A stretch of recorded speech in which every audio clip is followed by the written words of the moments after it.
Welcome, good day everybody. Welcome Oklahoma companies, Oklahoma exporters, trade experts. Thank you all so much for joining us today.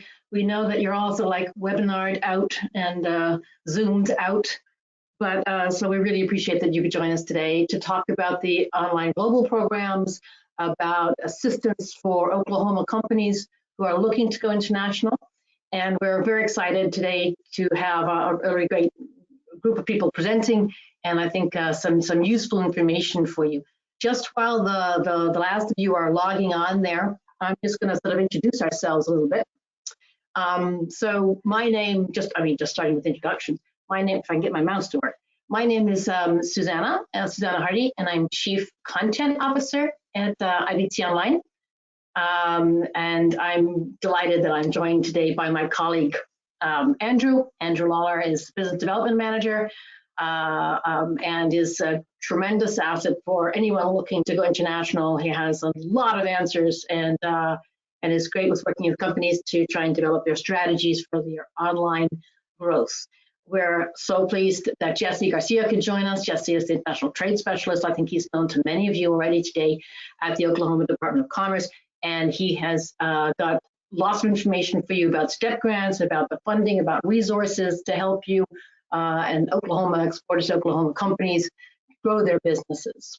We are absolutely delighted that Brendon Quick, Chief Corporate Development Officer of Western Industries, could join us today and tell us a little bit about sort of an Oklahoma exporter's journey, his experience, his motivations for it, the drivers for the company going international, and what the solutions that he's finding on that. So there you go. We've got, as I said, a great list of panelists today, and I think a lot of resources for you all. The webinar is going to last under an hour. We'll get you back to your desks on under an hour, or your kitchen tables, or your living room, wherever it is you're working from. There are a couple of polls during the webinar. Well, hopefully you answer that. And there's a little tiny survey at the end, just so we can pinpoint where we're going right and wrong in terms of, what your interests are and things like that. A quick word also on us as a company. So IBT Online, IBT stands for International Business and Technology. Online, we've been going since 2002. We are really, really, really proud that we just won the President's E Award for Export Services. And this is to help U.S., it's the highest recognition any U.S. company can get for making contributions to the expansion of U.S. exports. Great. So what we do is we build websites for international markets and online marketing for international markets. That's our focus. That's what we do. So anywhere in the world, we're happy to build, well, almost anywhere in the world, we're happy to build websites, online marketing for our companies. And we are very proud that we can work with the Oklahoma, state of Oklahoma, amongst other states, to present the online global programs, which we hope will be of use to you as you grow internationally and use virtual tools to grow your business and to support your business internationally. So today's program, we thought we'd start off with Jesse going through some of the resources for Oklahoma exporters. What is the state of Oklahoma presenting at the moment, in particular STEP grants and how that works for the website localization programs. And then we wanted to talk a little bit about why we think it's useful for Oklahoma companies to have business development tools, and what do they sort of mean in that sense. And then we're going to pass over to Brendon, as I said, to talk about sort of an Oklahoma company's journey and their motivations for going internationally and how they're doing that and how they're going about that. And then we're going to talk about the online global programs for you as a company. Please do, this is a webinar dedicated only to Oklahoma companies. Please do drop questions in. We're expecting your questions to come in, and we can even weave them into the presentation if they're relevant at that time. We're very happy to answer them and make this sort of as interactive as we can. So with that, I'm going to hand over to Jesse, and Jesse's going to talk a little bit about resources for Oklahoma exporters. Jesse. Thank you, Susanna. Good morning, everybody. So I'm briefly going to touch on the STEP grant as it relates to a number of designated trade activities, including the website translation, along with some other items that might be of interest, informative information for you. So let's start with the objectives. So basically, the grant provides financial awards to states to assist small businesses with export development via funding through a grant with the U.S. the U.S. Small Business Administration, SBA. The primary objective of the program is to increase the overall number of Oklahoma small business exporters and increase their export sales by helping them diversify by entering international markets. So this is a grant specifically designed for small companies. It's one of the few grants in the nation that I'm aware of to focus on small companies, businesses, to help them with their international sales growth promotion. There are a number of key, and there are two STEP grants taking place under the state of Oklahoma currently. Step 8, by which we've been awarded close to $300,000. That grant started back on October 1st, 2019 and runs through September 30th of 21. And we were also just recently approved for Step 9 with the award amount of a little bit over $300,000. And that grant started back on October 1st of 2020 and it runs through September 30th of 22. So basically we are under 2 concurrent grants.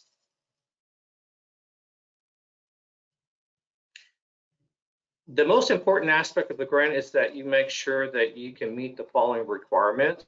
So basically I've listed those on here.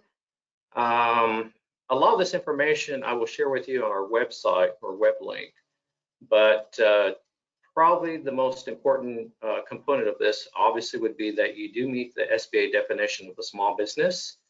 So you can actually click on the link on our web link. It takes you directly to information, SBA, and you can actually enter your NAICS code. And by entering your NAICS code, you can specifically then determine if you meet that, that definition.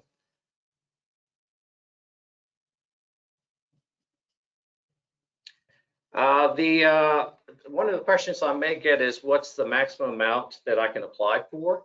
So basically under Step 8, the max is $28,000 per ESBC, eligible small business concern. That's just a terminology that SBA provides or gives to the name of small business concerns or small companies. Under Step 9, the maximum amount is $20,000. This is a federal matchmaking grant. So companies or ESBCs are required to put in 25% for most of the services events under our grant. The nice thing about this is that companies or ESBCs can apply for both grants.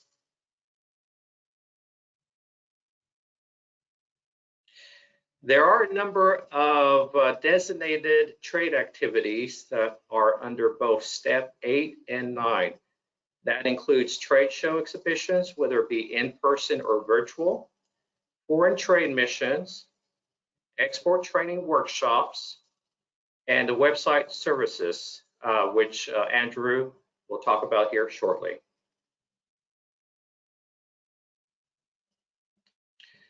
Just a little bit in terms of the trade show exhibitions. You can exhibit as a company. You have to exhibit at a pre-approved in-person or virtual domestic or foreign trade show. Expenses include, under the grant, you can get reimbursed for show registration and or booth fees, hotel and airline travel cost for up to 2 company officials. Each show will have its own award cap, which I'll show you in the next slide. And again, ESBCs are reimbursed 75% of the cost up to the cap. Now, one of the things I wanted to mention on this is that previously before, it was very hard to get SBA to approve domestic shows. That has changed, so that is probably one of the nicer features of this year's grant, So if any company is interested in exhibiting at a show in the United States that's not designated under the Department of Commerce, then as long as there is a good level of international content in terms of attendees, exhibitors at the show in question, then we would ask you to send that information to us for us to analyze, evaluate, to determine if we would approve that show. And by doing so, and if we do approve it, by doing so, then you can actually take part in that show and get reimbursed, as mentioned, for these expenses. This is just an example of a list of shows, past and future, that we have designated under the grant. As you can tell to the right, you see the maximum award amount. So for example, if you are an aerospace company and you would like to exhibit at the MRO America show, the award amount would be $3,000. You can get reimbursed up to that amount. One of the other things I want to mention very quickly on shows is that in some cases, the Oklahoma Department of Commerce will have their own pavilion, which allows for companies to exhibit with the state. If you're interested in any of these shows via the link that we will send to you, let me know, and I can actually inform you if the state is exhibiting or not. If we are exhibiting, obviously it makes it a little bit easier for companies, so you don't have to deal with the trade logistics. We take care of everything. We only provide or charge a registration fee, of which you get reimbursed 75% for. If we don't, as a state, exhibit at any of these, some of the shows, these shows or other shows for that matter, then obviously you would have to have your own booth space, and then basically you get reimbursed for booth space along with some additional cost.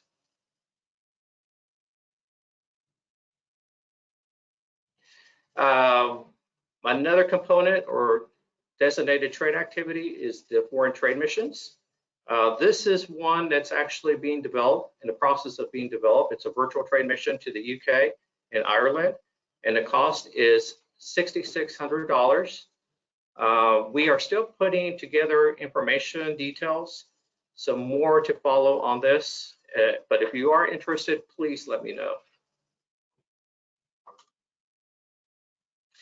Another virtual trade mission would be the Mexico B2B virtual trade mission.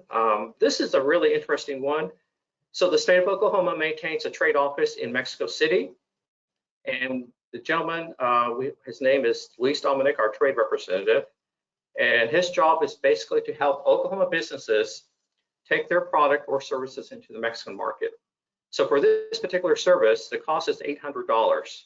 Under the STEP grant, what you pay in pocket would be $200, or basically you get reimbursed back $600. And then you see basically the amount of services provided to companies. It's valid for any industry sector. And the nice thing about this, once again, is that our office in Mexico City does provide with all these services in addition to setting up for B2B meetings.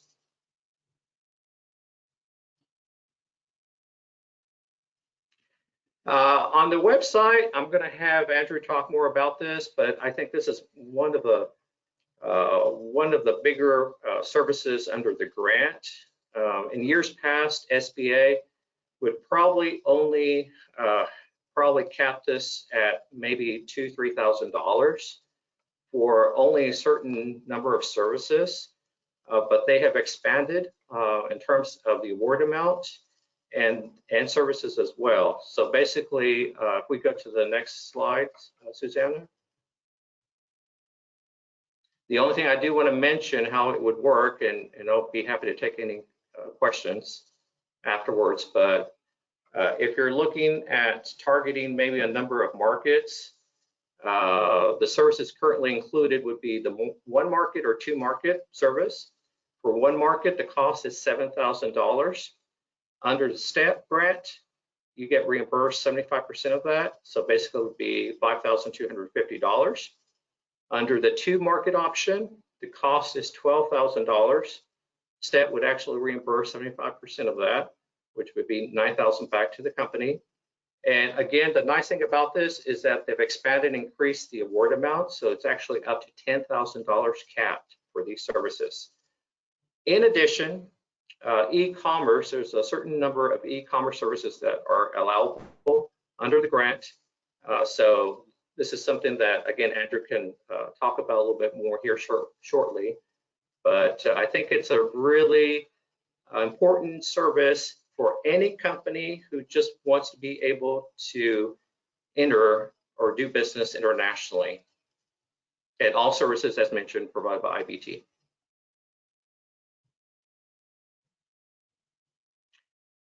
We also are including a number of export training workshops. So everything from Export Basics 101 to the more technical nature of export compliance, ITAR. If you're an aerospace company, you probably know what this means. It's the nice thing about this service is that there is no upfront cost.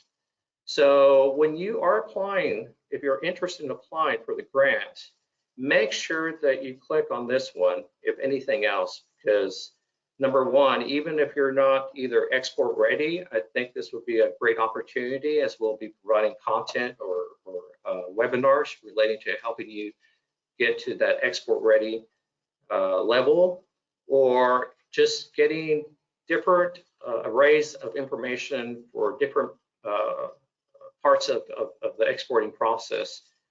So I think this is a very relevant service for any company in question. We've streamlined our process, so basically everything is online. Again, if you're interested in talking to me and getting more information, just feel free to reach out to me, and I'll be happy to send this link out to you.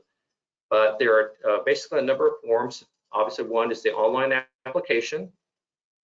2 is the self-representation form, which is an SBA form.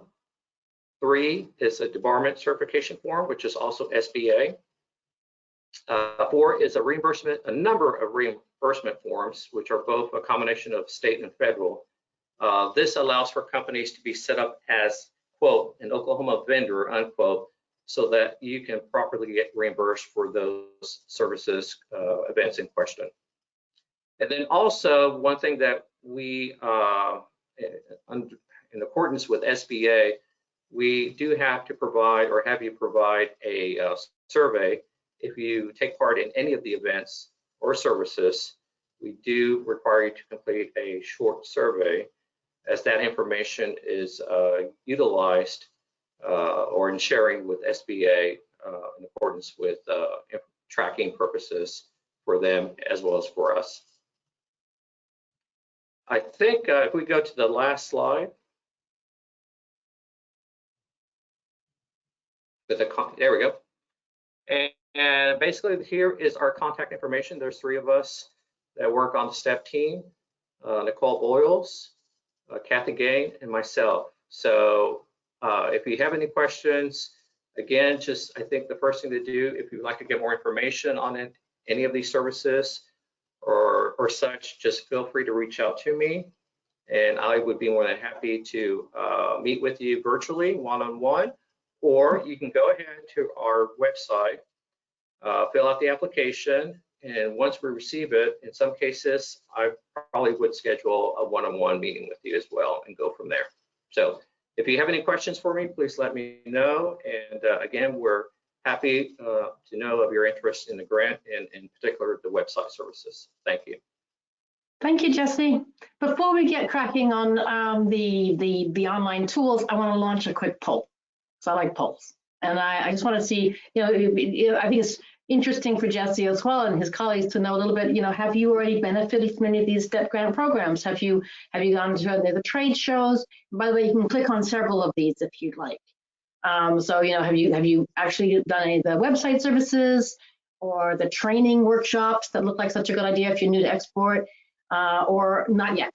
And just to give you a little bit of feedback, a lot of you have been at trade shows. Looks like a lot of you have enjoyed some participation for the trade shows. A little handful of you not yet, and nobody yet passed on website services, because this is new, very much a new thing for Oklahoma. Thank you for replying to that so well. Useful information for all of us.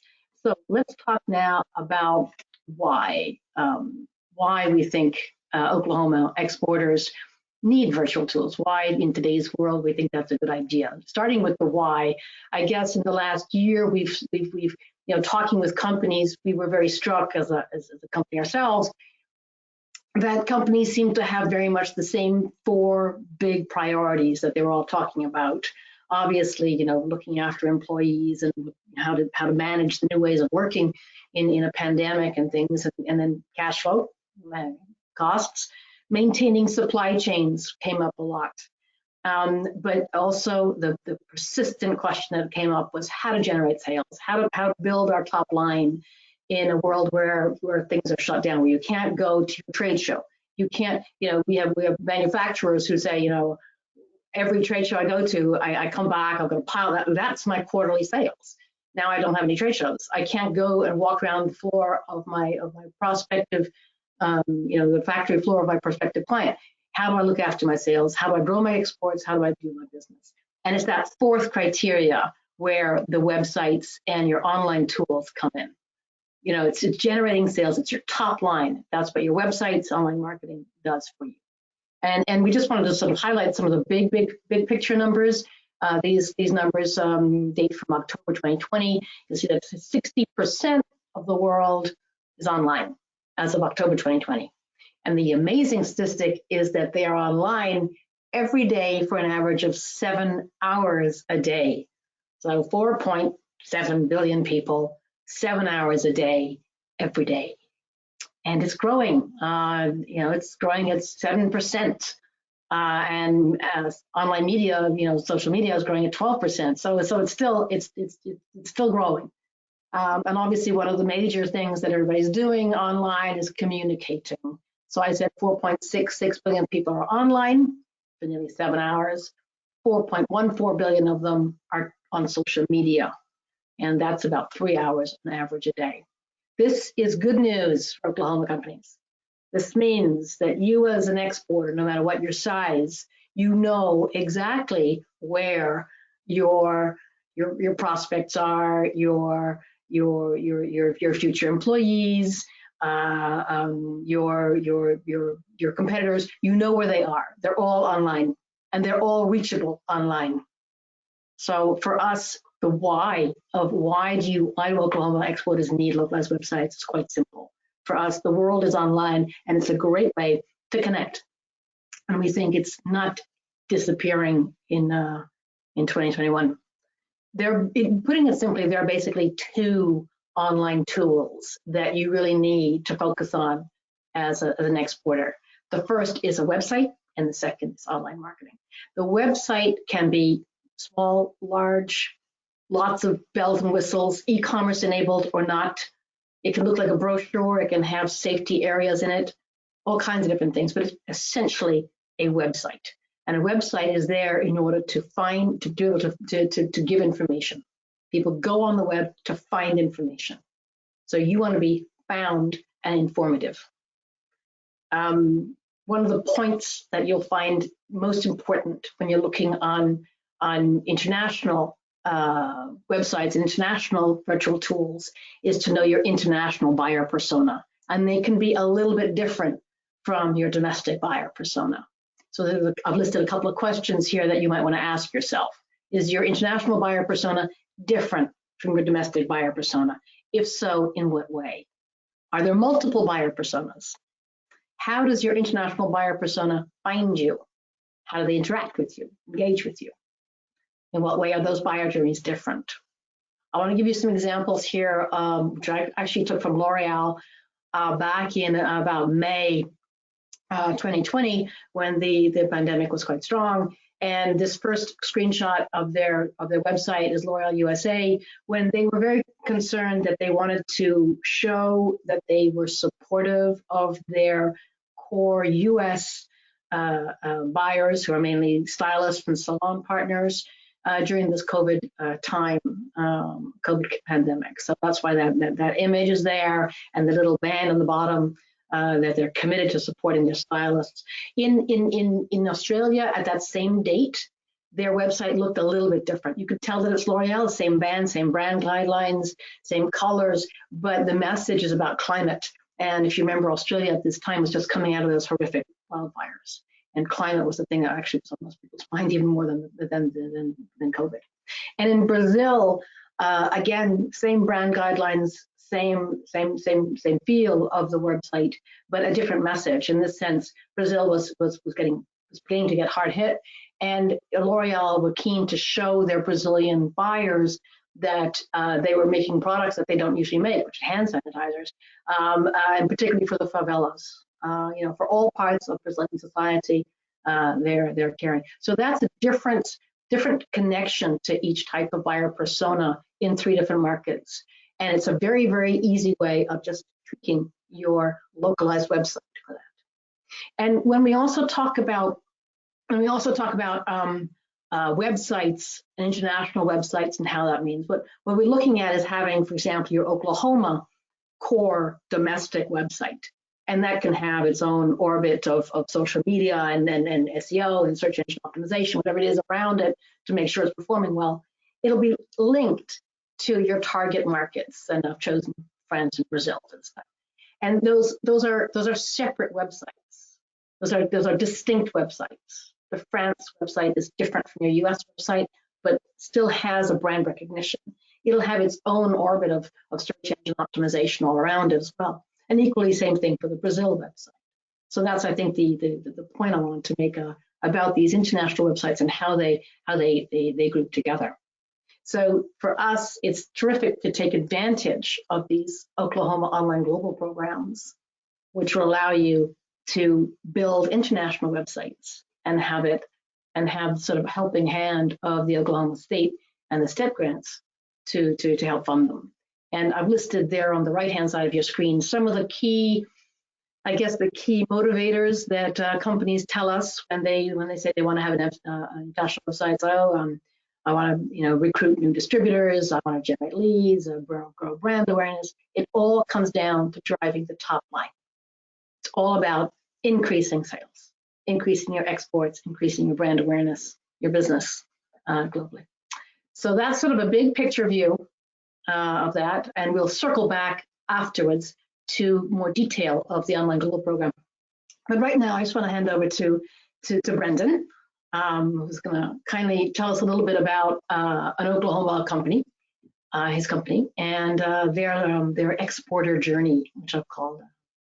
So Brendon, tell us a bit about your company, please. Thanks, Susanna. So Western Industries is a global manufacturer of packaging. We're a solution seller and provider of products made of wood, paper, foam, and plastics. So Susanna, hit it. It's about growing sales, and anybody who's in sales, which I guess we're all in sales in some way, that when you go in to talk to somebody, you have to kind of change your message and your persona a little bit to engage with them better. So a good example that we use internally is, if you're going to Fort Worth, Texas, you wear cowboy boots and you wear jeans.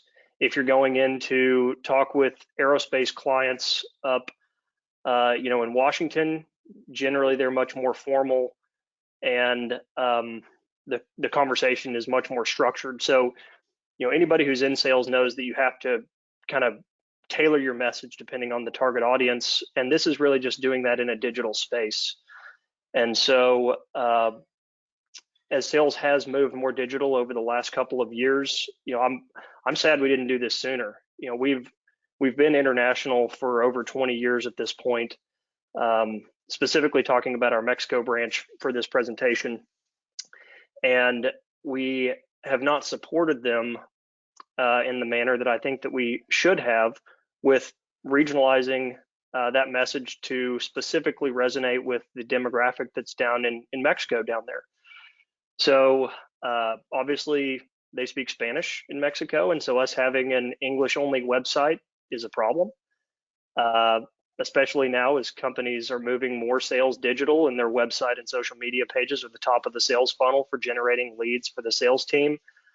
Being able to capture attention and drive traffic to your salespeople to physically sell your product if you're not able to sell through an e-commerce type site, if you're more like us where you have to have a conversation and you have to understand the problem and bring value through that. If you don't capture that attention and they don't reach out to you, then you're missing out on opportunities because they're reaching out to somebody else. It's not that people aren't finding clients online, it's just they're not finding you or not finding us because we haven't provided a compelling message and we don't get in front of those eyeballs to drive them to the salespeople. So it's become increasingly important. And for those companies that are considering, nearshoring back into the Mexico market or into Canada from certain Asian markets, I mean, now is a really important time to consider expansion into those markets because there's significant growth that's coming on the manufacturing side.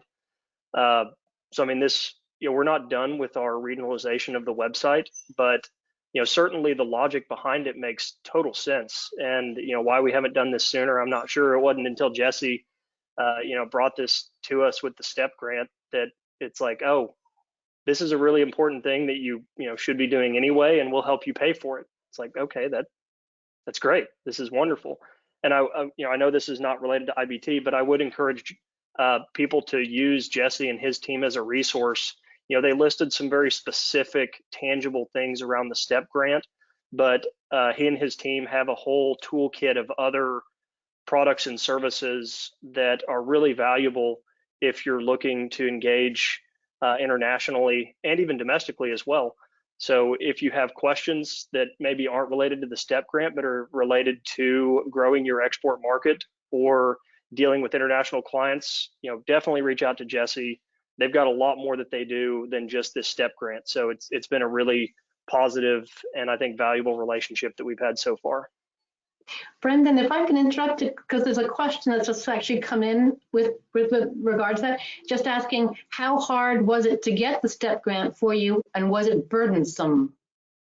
Well, the process wasn't burdensome. I mean, it is forms, right? So, I mean, you have to answer all the questions. It's kind of a little bit like sales to the Department of Commerce. You have to provide the rationale for why them giving this money to you versus another company is going to be a good return on the state's investment. So if you've got good international prospects, but you need some assistance on executing on that, or you just don't know how to physically execute on that, that's where it's going to be really valuable for you. If you don't have intentions to grow internationally, or you've never thought about it, maybe now is not the best time to apply for it, because you really need to have some strategy behind why you want those funds and why it's going to be good for your company. I mean, because it still requires you to put some money in, right? I mean, it's not totally free. So if you're going to go to a trade show just because you're going to get a couple $1,000s to cover most of the cost, and there's really not a good reason why you're going to do that, or to build this international website, I would suggest that you don't do that until you're ready and at least have some reason why you're going to do it. But the process itself was not cumbersome. You fill out a form, they ask some questions, they may require some additional documentation, but none of the information that was required was anything that you shouldn't already have readily available access to just in your standard course of doing business. Brendon, I'm sorry to hop around here. Oh, sorry, Jesse, you go ahead. Yes, I do want to add something to that. So the time that's taking for us to review, and from the time we receive an application, reviewing and letting companies know if they've been approved or not, is approximately 2 to 3 weeks, just for your information. That sounds very fast. Well done. Brendon, there's a slightly different sort of question. If I could just ask another question out of the blue for you. How much burden was it on management? And I think that was not so much the funds, but how burdensome is it? How much of a pain is it for management for the websites? How much management time is consumed by these websites? I would have to answer that it depends, depending on your company structure. And if you have a person that's in charge of marketing currently, or you have an executive at least that has some interest, at least knows what the marketing vision is, IBT handles most of the heavy lifting for you, and they kind of pose questions to you like, hey, what's really your goal on this area of your website? How do you drive consumers currently? What does that interaction look like? And then they provide examples too. It's like, well, this is what we've seen from other clients that we've worked with that are similar industrial manufacturers, for example. This is something maybe you should consider, and they kind of give you some options, and you get to make the choice. In terms of us having to present a ton of information, we haven't had to have a significant investment in our team to provide information back to IBT. If you have an existing website and some social media for your domestic market, they kind of use that as a template to get the idea of what you want your brand to be. And there's kind of a discovery call on the front end that kind of refines that a little bit, like what's really the value of your company? And how do we then communicate that value in something that is going to resonate with the local market? So to answer your question on how much time it's taken with management, there are some calls that have to happen. They need to understand what your vision is and how you bring value to your customers and which markets you're moving into, that type of deal. But in terms of needing to go back and write tons of content to put on the website, like that hasn't happened yet, and we don't anticipate that happening. So if you don't have any content at all, like you're starting fresh, you don't even have a domestic website, I would assume that there's going to be a lot more heavy lifting on your team's part because they can't come up with all of the information about your company. But if you have a domestic site that you're starting with, then it hasn't been a burden on our team. And our team consists of really just me and one other person that's writing content for us. So it hasn't been a problem for me personally, and for our team, it is just me. So. Okay, I just wanted also to show people a little bit. Oh, my mouse is not working. A little bit also some of the pages from your website and the materials, and how sophisticated some of them get for that.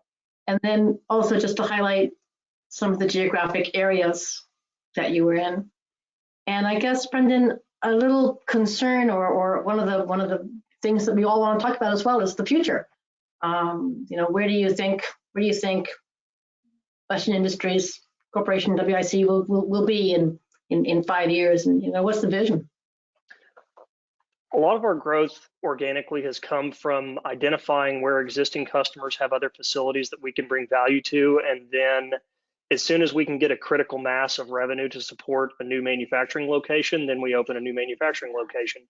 We've been in Reynosa, Mexico for over 20 years now, and that branch is just absolutely exploding. Their growth has been significant to literally within last year with COVID, they carried the entire company to profitability. So certainly if you've been ignoring international markets, you should really consider that. In terms of where we're going in the future, we have a joint venture that's in Asia, and a lot of our customers are in Asia currently, but like I mentioned, a lot of it is coming back into Mexico. So I think that a lot of our growth is probably going to be to other geographies within Mexico. Currently, we're in Tamaulipas, right at the border of Texas and Mexico, but I would anticipate that over the next couple of years, we're going to open a factory in Monterrey, and we may end up near Juarez at some point. So really our growth is kind of tied to what our customer needs are and where their growth is happening. So if we've got a customer that is an aerospace company that's located in Oklahoma, but they just opened a new manufacturing plant that's in Toulouse, France, and they want us to provide support there, as long as there's enough revenue to support a various size of manufacturing plant, and we can kind of scale that, but we know what it takes to open a manufacturing plant. And so as long as we can get a critical mass of that revenue to justify the CapEx to move into those markets, we'll absolutely do it. So where we're going to be in 5 years, we don't have our growth dictated by saying we're going to go into Germany and then we're going to find clients in Germany. We do it a little bit different, where we have relationships in the US that have clients in Germany, and we're going to develop those until we feel comfortable moving into the German market, for example. And Brendon, just finally, do you think what role will online tools like websites play in the next 5 years for you? I mean, that's become a hot topic with our salespeople. Every time that we talk to them, it's becoming increasingly difficult to get in front of people. So digital selling has exploded this year, and I don't think it's going to go back anytime soon. I mean, a lot of the surveys that we're seeing from the big consulting firms like McKinsey and Bain and companies like that, most buyers are comfortable with digital negotiation now, and they even prefer it because it's faster and they can kind of control some of the messaging.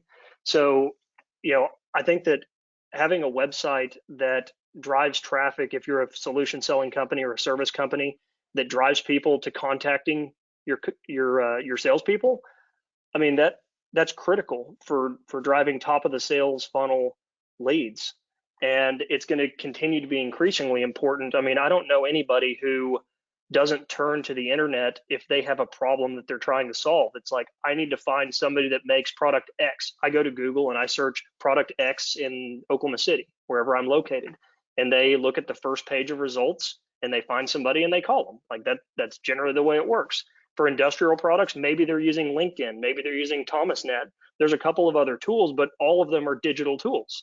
They're not turning to the phone book or driving down the street looking for companies that provide those products locally. They're using the internet. And so if you're not there and you don't show up on the first page of results, or you're not engaging with people on LinkedIn, or you're not on Thomasnet, on these places that your particular customer set is looking for clients, then you're missing out on those opportunities. So, I mean, yes, it's already extremely important, and it's just going to get more important as things continue to stay digital and continue to get more comfortable at different, not only buyers, but different areas of our business are probably going to be digitized as well, just because of people have gone remote now, and they're probably not going to come back into the offices. So now, you have to build your whole business. Your customer service has to connect with sales digitally. Engineering has to connect with production digitally in some instances. So, I mean, the whole model is changing, and you have to be flexible enough to build your business around that. But the website and the social media and, having at least a digital presence for your business from a sales perspective, like, it's absolutely critical. And if you don't do it, you will not be in business in, 5 or 10 years. Like, there's no way around it, right? I mean, it's already there. Well, Brendon, thank you very, very much for that. Couldn't have said it myself, but then I'm biased. Thank you very, very much for that. That was really a great encapsulation of and a great exporter story from Oklahoma. We're going to go through now, because we're unconscious of time, and get down also to what we're talking about, these online global programs for you as a company. The first thing I wanted to answer is simply, why can't you just use your Oklahoma website? And the reason is because your Oklahoma website is oriented towards Google in the US. So Google is localized. Google are all search engines, YouTube, they're all localized. In other words, they take the searcher's point of view. So, if you are trying to attract Mexican prospective buyers or German prospective buyers or whatever, or Canadian English prospective buyers, and you're using an Oklahoma-based or your domestic website, Google will not think you are relevant for that. Here's a couple of examples. One thing that happens is your keywords and your language could change. So even very common words like car, for example, differ substantially.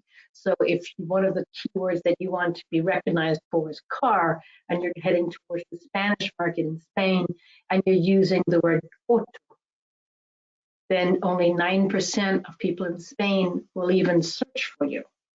You're missing out on 91% of people who are using the word coche in Spain. Here's a different example. I happen to be in the UK at the moment, anyway, and I happen to have a very loud dog who barks during webinars. It's very embarrassing. She'll bark any moment now. So I looked up squeakless dog toys. I go to google.co.uk. That's Google in the UK. And I get timeforpause.co.uk, yahoo.com, but UK news, petforums.co.uk, and even amazon.co.uk. And Andrew, sitting in Michigan, goes to google.com and he looks up squeakless dog toys, and he gets Chewy.com, freedompullharness.com, and even Amazon.com, different Amazon. So, you know, if you're in the squeakless dog toy market, and you're in the US and you're targeting other Anglo-Saxon speakers like myself in the UK, I'm not finding you because you are not relevant for Google in the UK. Here's a different type of example, the way buyer personas work in different markets. This is the same post. This is a social media post, one in Mexico, one in the UK. Same post, well, obviously language difference on. Same time, same platform, both on Facebook. We were really chuffed because we got 1,200 engagements in the UK. That is excellent for the UK. Mexico, what? Same post, 20,000 of them. And we got all kinds of things like likes and wows and ha-ha-has about it. Whoa. Digging one step below that, however, if you look at the stats, it's quite interesting as well. Same post, different way of looking at it. In the UK, the blue and the red are sort of the vanity, is how many people looked at you, reacted to it, said ha-ha and all that stuff. The yellow and the green is what you want. That's the leads. They are people who are looking up your guide users or where to buy. And that is virtually the same in Mexico as it is in the UK. So two markets that react very differently to social media, but in terms of the actual lead generation, is the same. So again, your international buyer persona is different in these two markets, even if you have the same results at the end, the way they reacted to it is different. In one slide, just to sum up, websites and online marketing and e-commerce sites are all localized. And here are 10 criteria of what a localized website is. You'll note that one of them is about language. 9 of them are about other things than language, like your domain name, like regulatory compliance, like hosting and where you're hosted. So there's a lot that goes into these things. A great way of checking to see whether your website is localized or not is just to check and see who's coming there. So this is a report from an Australian website that we built for a client, and you can see that Google thinks it's highly relevant for Australia. You know, 90% of the visitors to that website are from Australia and New Zealand. 1% is from the US. So it's very, very relevant to the Australian market, and that's what it's supposed to be. Anyway, so let us now turn to Andrew and talk a little bit about the option A and the different options you have in Oklahoma for the online global programs. That sounds wonderful. Thank you so much, Susanna. And yes, definitely just going to talk a little bit more and expand on the Oklahoma online global programs as related to STEP. And I know Jesse was great in introducing, some of these programs, specifically this option A for one market expansion, and then also the option for 2 market expansion. So the first one that I want to touch on and speak a little bit more detailed on is going to be the option A1. And this is building really a best practice business development website for you in one of your top international markets. And so, for example, this could be creating a website in French for the French market and for the French search engine, for example, google.fr. So we'd be taking into consideration the domain names for this new website. We'd be taking into consideration local hosting within that country, some of the SEO keyword research, industry-specific translators, different regulatory compliance that goes within that specific market, and there's so much more that goes into localization. So in this example, just to say that this is our one market expansion for that one top international market that you're looking to expand to. The budget for this is $7,000. However, if the full allocated 75% of STEP is reimbursed to this amount, the total cost to you is $1,750. And to move on to the next slide, we're going to talk more on. Andrew, before you do, can I interrupt you? I want to launch a poll. Oh, there you go. Launch a quick poll, please. Just to ask you as Oklahoma companies, if you have an interest in this, would you like to learn more about it? Particularly if you're focused on like one market, there is, as Andrew was saying, an option for 2 markets. This is for 1 market. If you have 1 market, 1 budget, then if you have an interest, please let us know. And thank you very much for replying so enthusiastically. Very enthusiastic on that one. Thank you very much. Close that poll and move on to your option 8. Wonderful. Thank you, Susanna, for stopping me there, and apologies for jumping the gun. But to just expand on the second option then that we have is going to be very similar to the first one. However, this is going to be the 2 market expansion. In terms of per market cost, it definitely is going to be a lot more cost effective for the company as a whole. But I can also touch on this a little bit more in depth. So as opposed to the first option that we showed you, this is going to be for 2 market expansion. So instead of just a French in France localized website for you, we're also able to create, for example, a Spanish for Mexico website. So top 2 markets, and as a grand total, the budget for this one would be $12,000. But however, up to 75% covered from step reimbursement.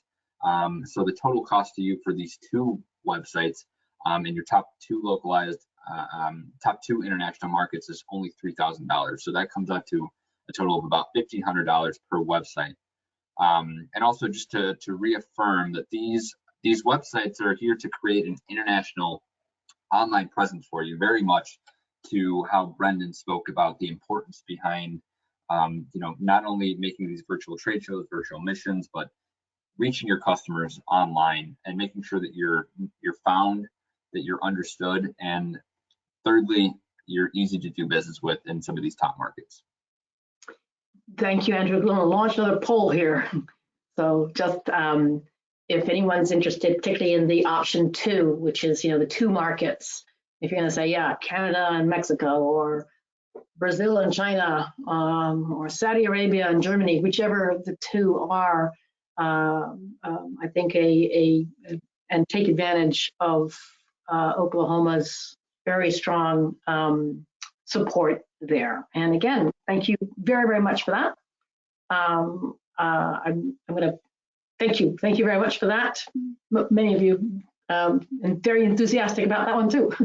I'm going to close that poll and go back to Andrew. Wonderful. Examples.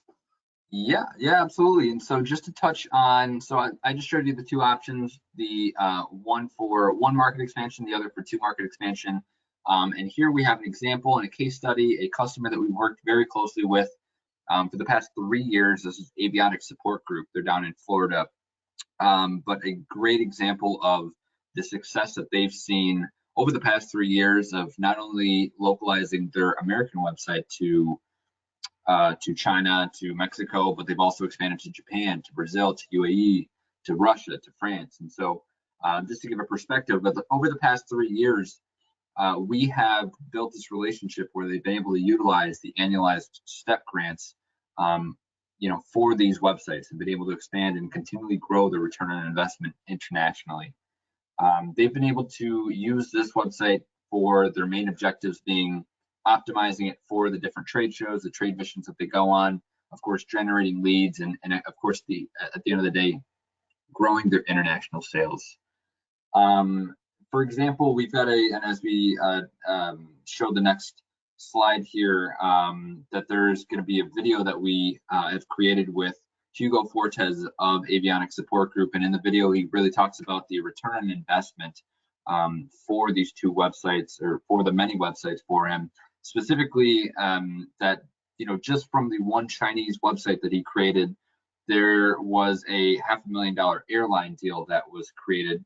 And that would have, and he mentions in the video, that would have never had happened had he not had this international online presence in China for the Chinese market, with all the localized presence that goes along with.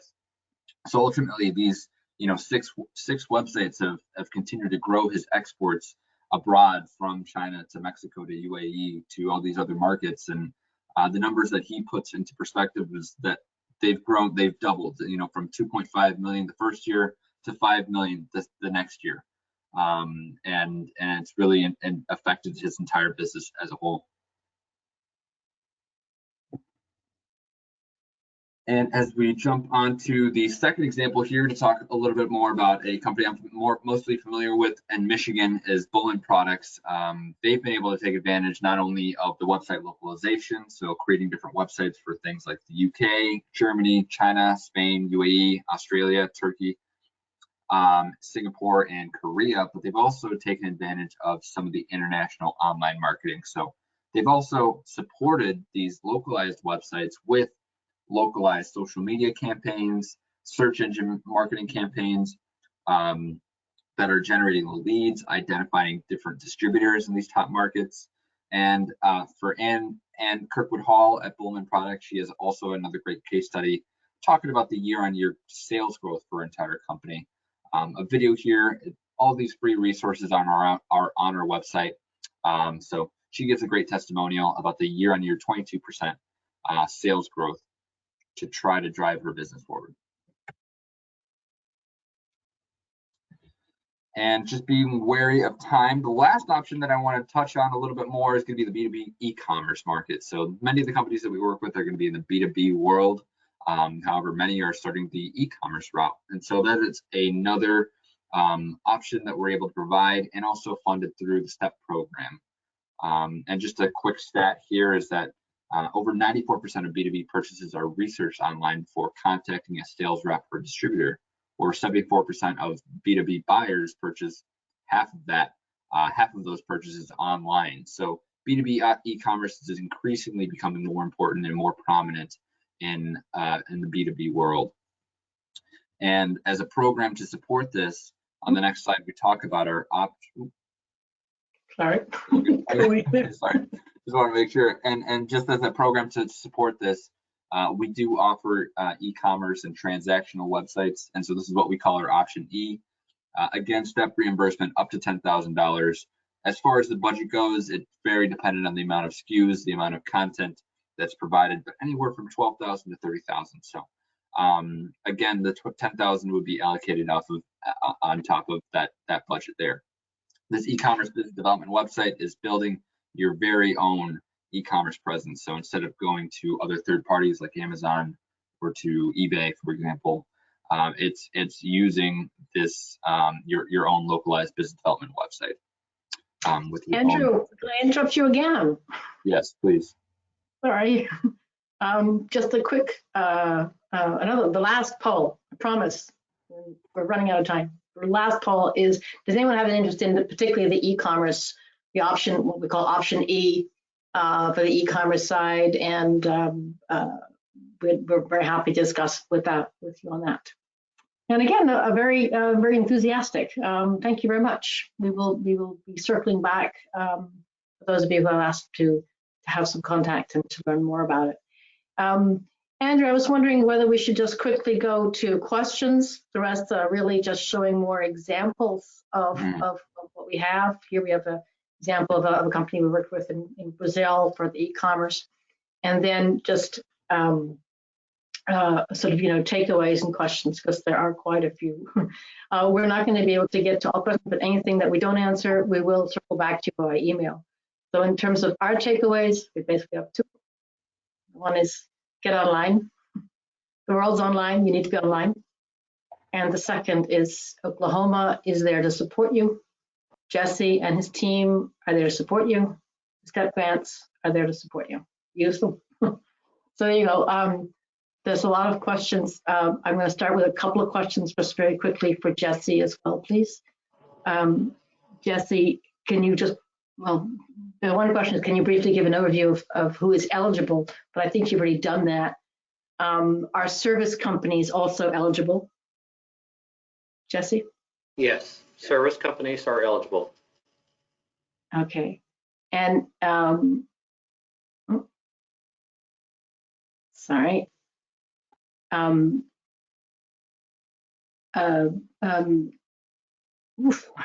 lot of questions. So on option A, what is the annualized cost for the online global assistance? The option A that we have, the option A, or any of the options we have, is to build the website. And that typically takes 3 months. It take a little bit longer for the e-commerce ones, take 4 months. So we aim to make it 3 months. from start to finish, and that's your package. Then you need to support that. It needs to be hosted and so on. We do have something called the website management program, which costs, I think it's $40 a month.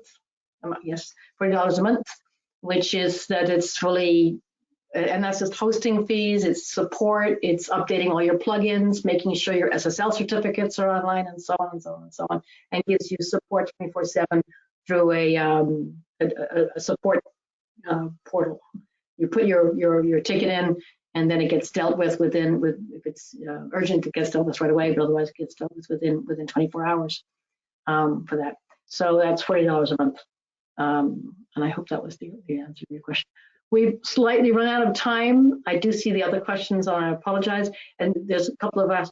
Yes, you will all be getting a recording of this in due course, and we will reply to your questions by email separately. I want to give a big thank you to Jesse and the Oklahoma team. Oh, it's such a great pleasure working with Oklahoma companies and with your team. Jesse, thank you. And especially to Brendon, what a star. You're an online star. Thank you very much, Brendon, for sharing your experiences with us, your thoughts, and that Oklahoma exporter's journey. And also to my it's my excellent colleague Andrew as well. Most of all, thank you all for attending, for being there, and happy exporting, happy growth. Stay safe, stay well. Take care, everybody. See you all online or offline, hopefully soon. Bye-bye. Thank you all very much. Bye-bye.